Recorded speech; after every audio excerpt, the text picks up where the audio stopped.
This is the tale of the 3 stags. Let us be off. Away we go. There was once a widower who had taken a new wife to be the stepmother to his 4 children, 3 sons and a daughter. They lived together in happiness for some time, but eventually a famine came upon the land. There was not a bit of food to be had. They watched their reserves dwindle to almost nothing. The father grew frantic with worry. "What can I do?" he said. "How will I feed my children? No, I won't see them starve in front of me. Rather, tomorrow, I shall take them into the woods and leave them there." Well, unbeknownst to him, his daughter had overheard. She went to her stepmother straight away and told her everything.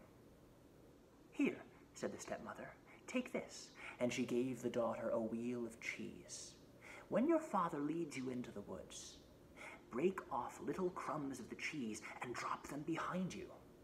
This will create a trail that you and your brothers may follow back home." The girl thanked her stepmother. And the next morning, when the father said, "Come, children, we are going into the woods to gather kindling," she said nothing. Well, into the woods they walked. The daughter dropped little crumbs of cheese every few feet without her father spotting her. They came to a clearing in the very center of the forest, and the father said, "Go along, children. Go a little farther in. You can gather kindling there, and I'll gather some right here. Come back when you have a big bundle each." Well, the children went a little farther into the forest, and they gathered lots and lots of kindling. But when they returned to the clearing, their father was gone. The 3 brothers began to cry, but their sister said, "Fear not, brothers," and she told them everything. "All we have to do is follow the trail, and we shall be safe," she said. "Come." She led them down the path by which they had entered the wood, but no cheese could be seen. A wild dog had eaten up every last morsel, and now the children were quite lost. They walked, and they walked, and they walked, but they took one wrong turn, and then another, and then another. Well, by the next morning, they had no idea where they were. They were terribly hungry and powerfully thirsty. When they came upon a group of shepherds, they asked, "Shepherds, oh shepherds, can you tell us where we might get a bit of water to drink?" "There is the stag spring over yonder," said the shepherds. "But take care, anyone who drinks from the stag spring will be transformed into a stag." Well, the children did not wish to be transformed into stags, so they walked on and on and on until they came to another group of shepherds. "Oh, shepherds," they said, "can you tell us where we might get a bit of water to drink?" "Well, over that way is the serpent spring," said the shepherds. "But take care, for anyone who drinks from the serpent spring will be transformed into a serpent." The children did not wish to be serpents, so they walked on, farther and farther and farther, until they came to an open field where there was another group of shepherds. And they asked this group of shepherds, too, where they might find a little water to drink. "Right over here is the toad spring," said these shepherds. "But alas, anyone who drinks from the toad spring will be changed into a toad." The children did not know what to do. They walked dejectedly back the way they had come, back down the path, until they came to the first spring, the stag spring. The 3 brothers said, "If we don't get a bit of water to drink, we shall die." "Don't do it," said their sister. Don't drink from the stag spring. You heard what those shepherds said. You'll be transformed into stags. Better to be stags than to die of thirst, said the brothers. They got down on their hands and knees and crawled towards the stag spring. Don't, cried out their sister, but it was too late. Each of the brothers took a large gulp of water from the stag spring, and each of them was instantly turned into a stag.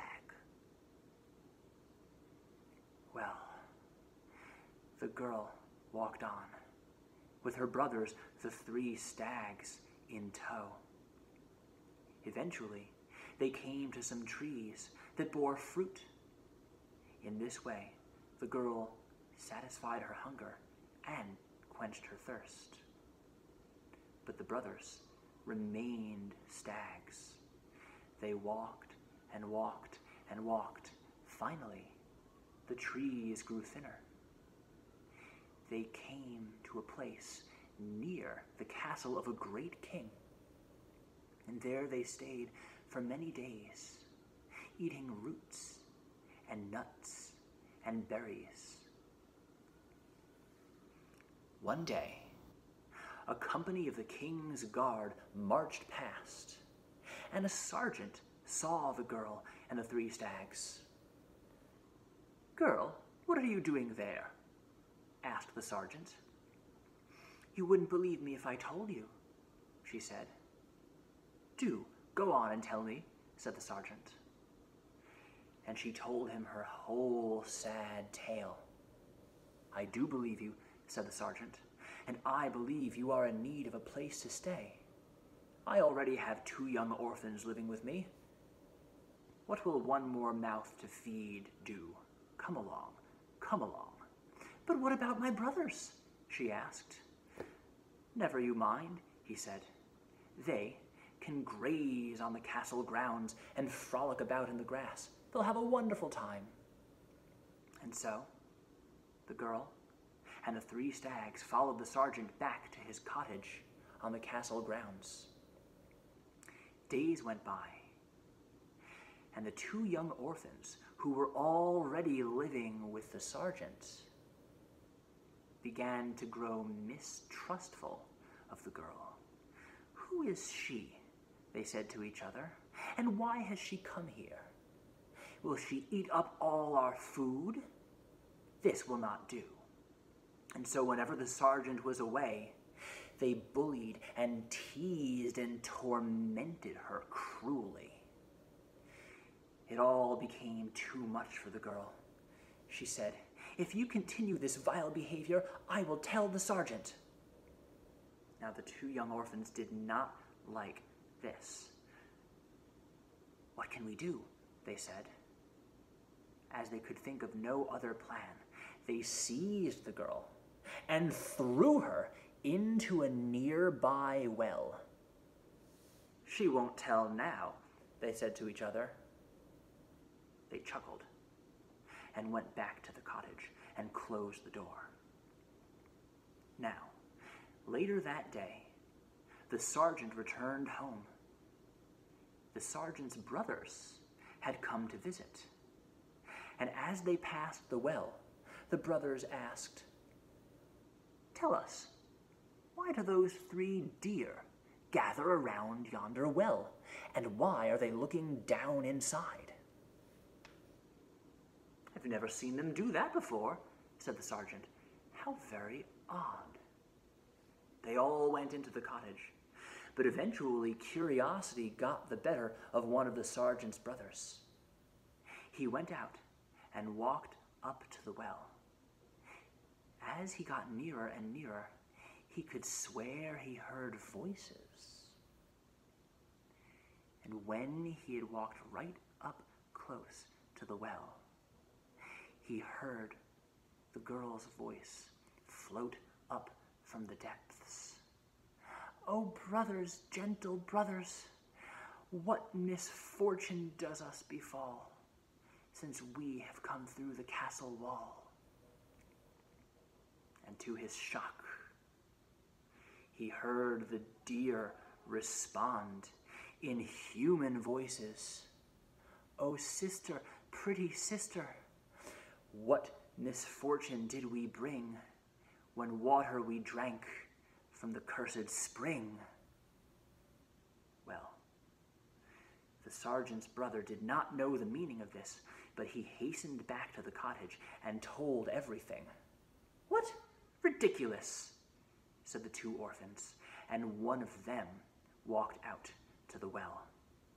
And when he got there, he heard the same thing as the sergeant's brother.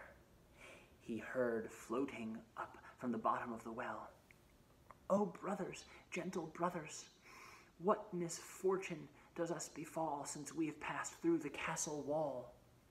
And he heard the deer reply, "Oh, sister, pretty sister, what misfortune did we bring when we drank water from the cursed spring?" The orphan grew frightened, and he ran back to the cottage and slammed the door. Well, the sergeant was deeply curious now, so he himself walked out to the well, and he heard the very same thing. "Oh, brothers, gentle brothers, what misfortune did us befall when we passed through the castle wall?" And he heard, "Oh, sister, pretty sister, what misfortune did we bring when we drank the water from the cursed spring?" Now, the sergeant recognized the girl's voice. He thought he knew what was going on. He ran back to the house and fetched a long, long rope. He lowered this rope into the well and called, "Grab on!" The girl grabbed the rope, and the sergeant hauled her out. "Who has done this wicked deed?" asked the sergeant. "It was the two orphans," said the girl. The two orphans were soundly punished, as such ruffians deserve. Now, the girl lived with the sergeant in contentment for years, and when she was grown, she fell in love with and married the sergeant's youngest brother. And on her wedding day, the joy and happiness radiated out from her heart and broke the curse on her brothers. In human form once more, they fell upon their sister's neck and hugged her and kissed her, so filled with delight that they were no longer and would never again be the three stags.